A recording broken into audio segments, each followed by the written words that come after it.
Hey there everyone, it's your Naked Vault Dweller, and in this video we're going to talk about the 15 minutes of footage that Todd Howard, Bethesda, and Xbox released for Starfield. And real quick, just in case you didn't know, I'm your Naked Vault Dweller. I'm a content creator for Fallout 76, Starfield, and other Bethesda related titles, along with other games too. Hey, if you're new here, go ahead and hit the subscribe button, get the video a thumbs up, and if you're returning, hey, maybe you'll hit the subscribe button this time. Either way, I'm looking forward to talking about all of the great things that we saw in the video that Bethesda released today, so sit back and let's get started. Okay, so Bethesda released 15 minutes of footage of Starfield during the Xbox Bethesda Showcase, with of course Todd Howard presenting. And I'm going to have a large chunk of this video actually rolling in the background here. Some of it may not sync up. I just want to go over some of the things that Todd brought to light for Starfield and some of the things that I'm really looking forward to seeing. In the video, the player starts out on a moon called Crete, and this moon Crete pretty much has a barren landscape. I can pretty much imagine the only reason that you're there is to mine for materials and everything else that you need for other stuff that I'm going to mention in the video. And while you're mining on Crete, you discover the Crete Research Lab. It looks like it is abandoned, but it has pirates,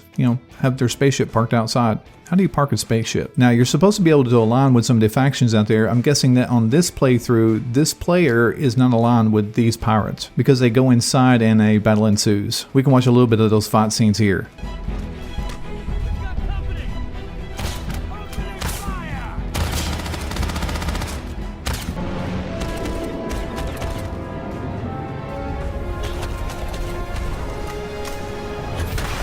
And here they also show off the lockpicking mechanics of Starfield. It's kind of like Elder Scrolls and Fallout. I mean, there's always that little mini game, but it gets you inside the places you need to go to. And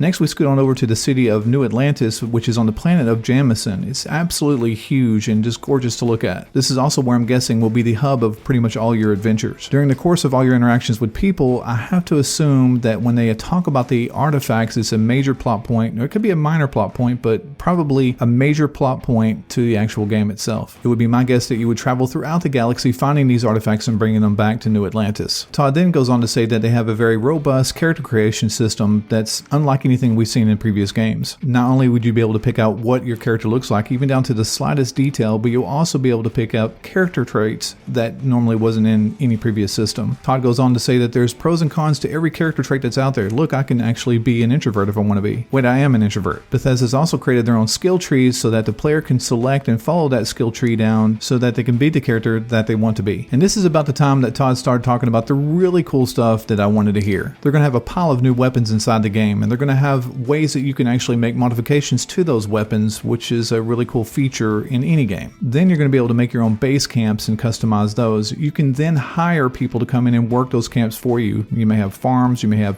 stuff that you want done around your base camp. This is exactly what you'd be able to do. We really didn't get to see a whole lot of what the mechanics look like putting that together, but I just know that there's a ton of people that look forward to building camps inside this game. And if building your camps wasn't already great enough, then Todd dropped the bombshell, which was one of a few bombshells that he dropped, that you'll be able to build and customize your own spaceship. That goes to what it looks like, how big it is, the layout of the ship, what kind of defenses it has, what kind of weapons it has, the whole kit and caboodle, whatever a kit and caboodle is. Then Todd drops the next bombshell, which was there's going to be space flight in Starfield. Okay, Naked, yeah, I know, you're going to be going from one place to another. No, you understand. You're going to be able to fly your own spaceship everywhere. Anywhere you want to go, you can fly. This was about the time that they started showing us footage of actual interstellar battles between two ships or multiple ships. It looked pretty phenomenal. I'm going to show some of the footage here. I wonder if Microsoft lent a hand with their flight simulator to help with the coordination of flight in space for Starfield. The last big bombshell that Todd dropped on us was the enormity of the game. This is about the time that it pops back over and shows the world of Jamison and then kind of zooms in down to New Atlantis. That's when Todd says that you can land anywhere on the planet. Then Todd goes on to say there's more than 1,000 planets inside the universe of Starfield and more than 100 solar systems. And that's not including all the moons that are around all the planets either. And when the showcase was over with, Bethy actually had to pick me off the floor and put me back in my chair. Okay, so this was a brief rundown of what you might have missed with the Xbox Bethesda Showcase. By far, this is not everything. They had 15 minutes of footage. I didn't want to shove that in here. You're going to be able to find that somewhere else on YouTube, but I did want to kind of highlight on some of the cool things that I saw inside the video. And of course, I'm probably going to make more videos on top of this this as I get in there and analyze everything frame for frame. I just hate that we're going to have to wait till next year before we're going to have a chance to play it. But if it means everything that I saw in this showcase, it's going to be worth it. Anyway, I hit on a bunch of stuff that I thought would be important to you guys and of course important to me. If I've missed something that you saw in the showcase and you think I should have included it, then leave a comment down below. Or of course there's something that you're super excited about seeing in this game, leave us a comment. And that's going to be it for the first of many Starfield videos. Don't forget to give it a thumbs up and I'll see you guys soon.